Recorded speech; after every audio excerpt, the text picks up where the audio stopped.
નમસ્કાર ખેડૂત મિત્રો, હું પ્રકાશ ચૌધરી આપ સર્વેનું ડીઝલ ફાર્મિંગ ની અંદર ફરીથી એકવાર હાર્દિક સ્વાગત કરું છું। ઘણા બધા ખેડૂતોનો પ્રશ્ન હોય છે, મનની અંદર મૂંઝવણ હોય છે કે અમારે બીજા છંટકાવની અંદર કઈ દવાનો છંટકાવ કરવો જેથી કરીને અમને લાંબા ગાળાનું રિઝલ્ટ અને અમારો છોડ એકદમ તંદુરસ્ત રહે।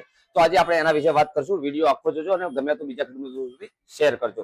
તો સૌથી પહેલા આપણે વાત કરશું એફએમસી ના વેલ્ઝોની અંદર, જેની અંદર વાલિફાનેટ પ્લસ મેન્કોજેબ બંને ટેકનિકલ છે, જેનું પાછોતરા સુકારાની અંદર બહુ સરસ મજાનું રિઝલ્ટ છે।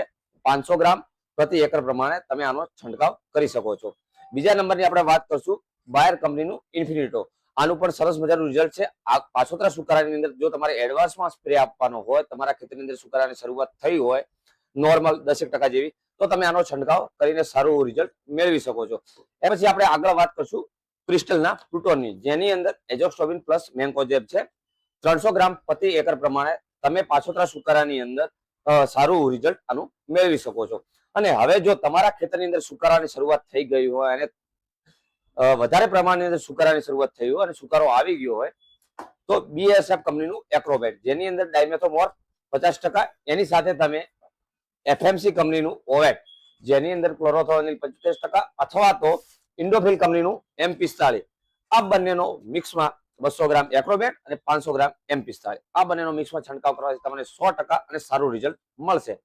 આવી જ રીતે ખેતીને લગતા અવનવા વિડીયો માટે તમે અમારી સાથે જોડાયેલા રહો અને જો વિડીયો તમને ગમ્યો હોય તો બીજા ખેડૂત મિત્રો સુધી શેર કરજો। જય હિન્દ,